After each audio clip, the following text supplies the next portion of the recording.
অৰুণোদয় 3.0 অৰ্থাৎ অৰুণোদয় আমি প্ৰথম আৰম্ভ কৰিছিলোঁ 19 লাখ হিতাধিকাৰীৰে। অৰুণোদয় 2.0 আমি সামৰি লৈছিলোঁ 27 লাখ হিতাধিকাৰী।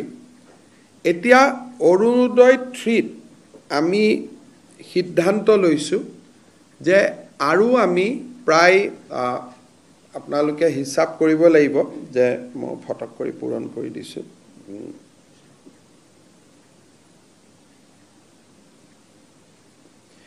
আমি আৰু 20 লাখ হিতাধিকাৰী এই আঁচনিৰ আমি অধীনলৈ আনিব খুজিছোঁ। যদি 20 লাখ হিতাধিকাৰীক এই আঁচনিৰ অধীনলৈ আনো, তেতিয়াহ'লে এই আঁচনিৰ অধীনত বেনিফিটেড পৰিয়ালৰ সংখ্যা 47 লাখলৈকে বৃদ্ধি পাব।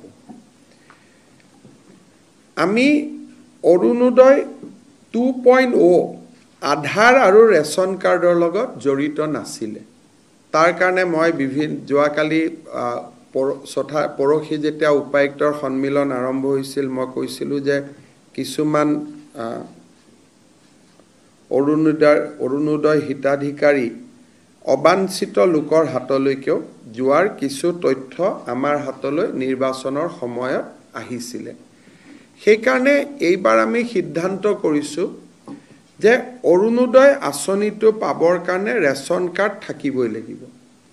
আৰু যদি ৰেচন কাৰ্ড কাৰোবাৰ থাকে, তেতিয়াহ'লে তাৰ আধাৰো থাকিব লাগিব।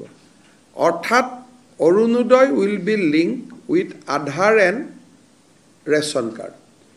সেইকাৰণে বৰ্তমানলৈকে পাই থকা অৰুণোদয় হিতাধিকাৰী আৰু নতুনকৈ 20 লাখ যি হিতাধিকাৰী হ'ব, তাৰ কাৰণে এটা নতুন নিৰ্বাচনী প্ৰক্ৰিয়া এটা আৰম্ভ হ'ব। অৱশ্যে যেতিয়ালৈকে নতুন বেনিফিচিয়াৰী নিৰ্বাচন নহয়, তেতিয়ালৈকে পুৰণাসকলে অৰুণোদয় পাই থাকিব। কিন্তু যেতিয়া নতুন হিতাধিকাৰী হ'ব, বৰ্তমানে পাই থকা সকলোৱে নাপাবও পাৰে। যদি তেওঁলোকৰ ৰেচন কাৰ্ড নাই বা তেওঁলোকৰ আধাৰ নাই, তেতিয়া তেওঁলোকে নাপাবও পাৰে। অহা ছেপ্টেম্বৰ মাহৰ পৰা আমি অৰুণোদয় হিতাধিকাৰী 0.3 কাৰণে অৰুণোদয় 0.3 এই হিতাধিকাৰী নিৰ্বাচনৰ প্ৰক্ৰিয়াটো আমি আৰম্ভ কৰিম। আৰু এই কামটো যাতে খুব সুষমভাৱে, কাৰণ অৰুণোদয় হিতাধিকাৰী প্ৰায় ডাবল হৈ যাব, আজিতকৈ দুগুণ হৈ যাব। আজি 27 লাখ আছে, তেতিয়া প্ৰায় 47 লাখ হ'ব। ডাবল নহ'ব, অকণমান ডাবলতকৈ কম হ'ব। গতিকে এইবাৰ যাতে অৰুণোদয়ত প্ৰত্যেকটো ৰেচন কাৰ্ড থকা পৰিয়াল, প্ৰত্যেকটো হয়তো নহ'ব, 80% হ'ব। ৰেচন কাৰ্ড প্ৰায় 55 লাখৰ আছে, আমাৰ অৰুণোদয় 47 লাখ।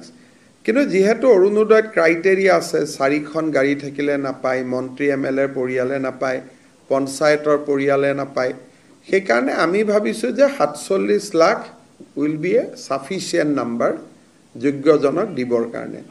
আৰু তাৰ গোটেই নিৰ্বাচনৰ প্ৰক্ৰিয়াটো আমি ছেপ্টেম্বৰ মাহৰ পৰা আৰম্ভ কৰিম। তাৰ বিষয়েও জিলা উপায়ুক্তসকলৰ লগত পুংখানুপুংখভাৱে আমি আলোচনা কৰিম।